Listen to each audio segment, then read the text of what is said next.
Hey guys and gals, Neighbor here from Drakewing Gaming, 70 Mountains Word of the Gaming Drag. Today I'm coming back at you with the Let's Play episode of Far Beyond the World. So let's go ahead and jump right back into it, shall we? Alarm chain, you were up, and let's go! The Link scoffs at Ranok, but quickly turns to me with a kind gaze.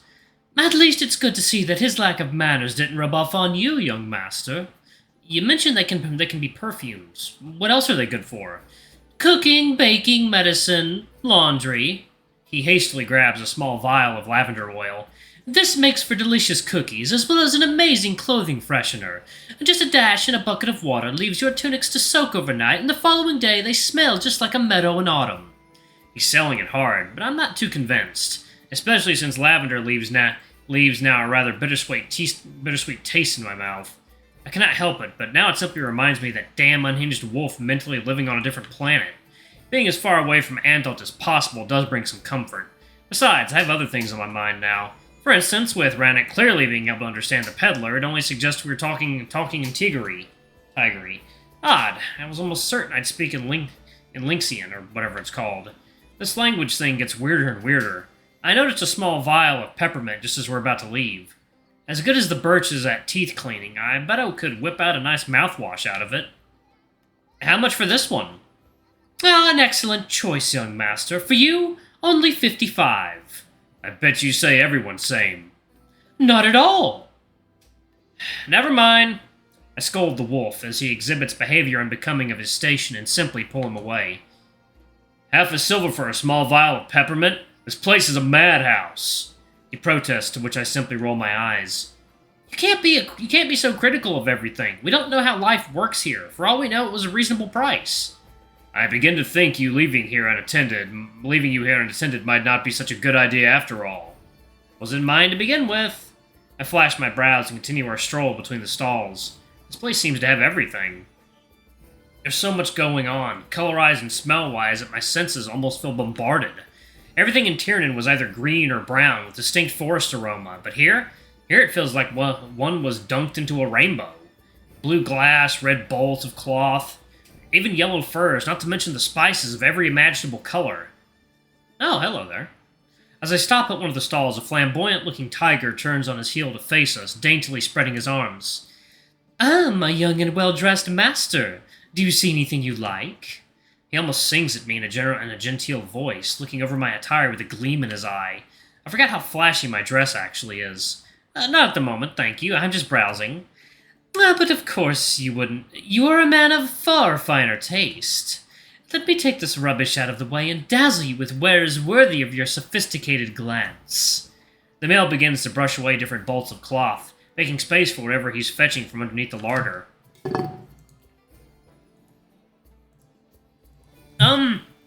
There's no need. Feast your esteemed eyes upon my most exclusive items. Chiffon, velvet, satin from the far-off Orien. Go ahead, touch it. You'd be remiss if you didn't. He insists, and I instinctively give in, my hand almost pulled to the fabric as if it were a magnet. Wow, that is smooth. I gasp in amazement. Isn't it just so? He muses with a gentle smile, joining his hands at the waist. Indeed, it's one of the highest grade. Perfect for tunics, or, if your purse can bear it, it makes for a fantastic undergarment. It's like 100 gentle kisses planted on your behind. He chirps that last part, drawing a soft blush from my cheeks. Do you want to get yourself something new to wear? Ranok leans in and asks discreetly, causing me to blink. Like what? A tunic, perhaps? More silk?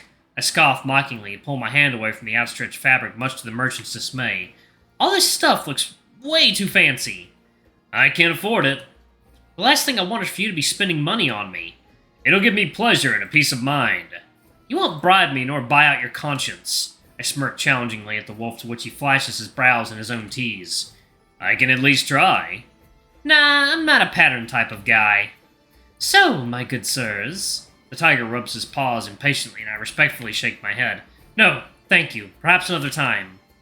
I rush Ranok to move along the stall, and the next one over sports a simpler kind of stuff, and some of it is even sewn into actual clothing draped over display mannequins. This one seems a much more reasonable place, a linen shirt tied at the neck. I point towards a particular item that drew my attention. It's simple and comfortable looking. I would very much like that. So be it. Ranok nods with a smile and looks towards a young ferret-looking female. Seller, shirt for a small human. He speaks in that familiar broken fashion. I cannot help myself but smirk. This won't stop being amusing for quite a while. Oh, well, hello there. Ha! Nope, nope, nope! The jaunty voice of the previous merchant reaches us as the stripped male rushes between the stalls. Ha! This is still me, my good sirs. He gasps for air, shooing the ferret with his hands. Get away! Go dust the mannequins or something. He then corrects the edge of his hood and glides his paw across his fur, looking to me with a charming smile seemingly summoned out of nowhere. You don't want this thing, my elegant friend. It's cheap and drabby. Cheap is good, I mutter, both shocked and slightly amused by his persistence. Nonsense, nonsense. I can see by your taste that you need something more... something with pizzazz. Actually, this isn't... Here you go. Chiffon with brocade embroidery. Very stylish, very much in fashion at the capital now. You will look ravishing in it.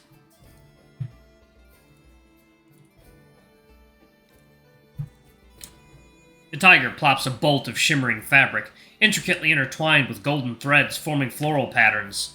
At first, I'm dazzled by the quality of the material, but when I see the merchant bite his lower lip lustfully, I snap out of the charm. He's after our coin. This feels a little bit too much. Too much? My fabulous friend, there is no such thing as too much when it comes to personality. Either you have it or you don't.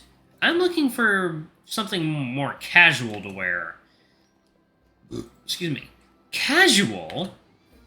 The merchant reiterates as if I just said a dirty word. Why on earth would anyone want to look that? Perhaps because they're not too keen on being a mugging in the making? Oh, please. He brushes me off with a swish of his paw. Who would try to mug you with that hulking bodyguard at your side? He's not my... I bite my tongue, painfully reminded of the situation I'm in. Point is, he won't be around forever. I just need some regular clothes to blend in.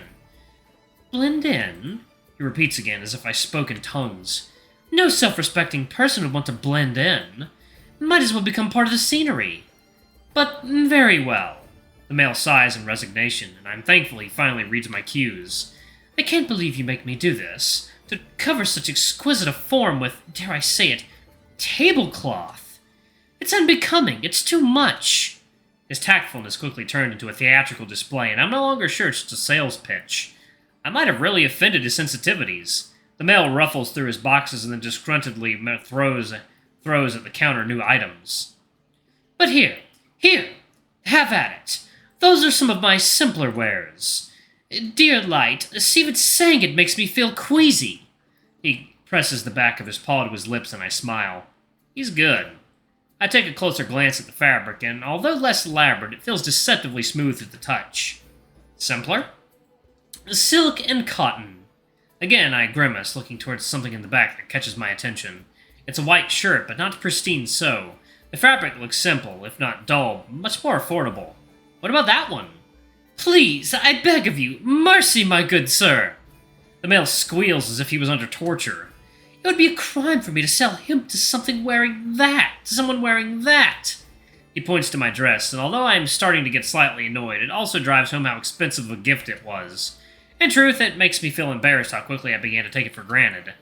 Cotton is as cheap as I'm willing to go. And please, don't pressure me further. I have a reputation to uphold. Well, this one looks nice. I finally nod in reluctant concession. I like the embroidery. Isn't it just scrumptious? His tone shifts to pure delight.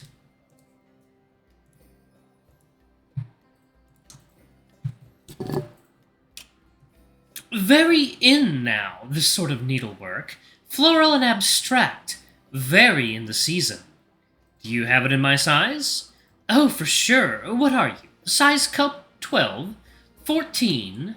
He narrows his eyes, scrutinizing my form yet again. Yeah, 14 should do. The tiger clicks his tongue and disappears in the boxes behind his stall. We stand there, with Ranok giving me awkward smirks. I know we understood the conversation and how much praise of my figure the tiger forced into our exchange. Before I get too flustered, the merchant reemerges with the item, which he quickly unfurls. It looks very much like a perfect fit, which makes me so much more aware of how tiny I actually am. Size Cub 14, indeed. Looks good. Ranok nods with satisfaction. The tiger wastes no time to extend his paw in our direction. That would be 6 silver.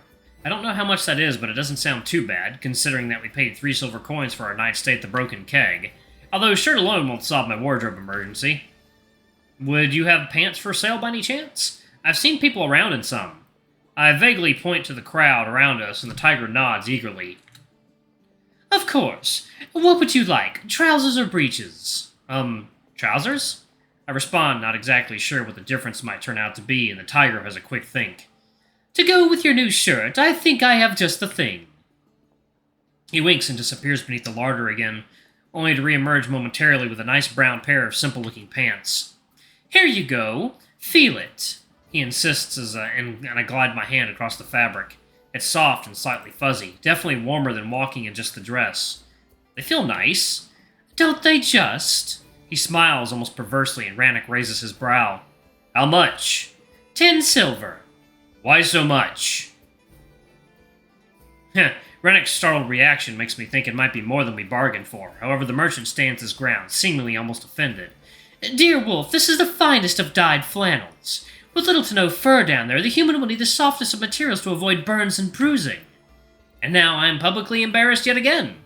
But as much as jaded the point was, it's hard not to agree with it.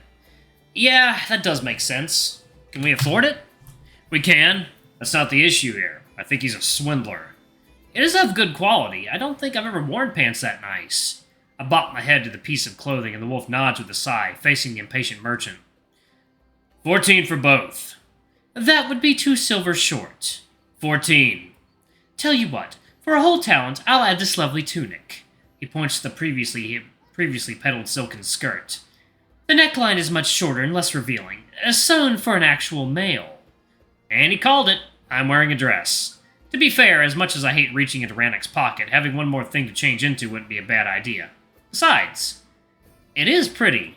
I finally concede an agreement. Do you see the embroidery? It follows the sleeve like so. Woolen twill with silk woven throughout. Do you really like it?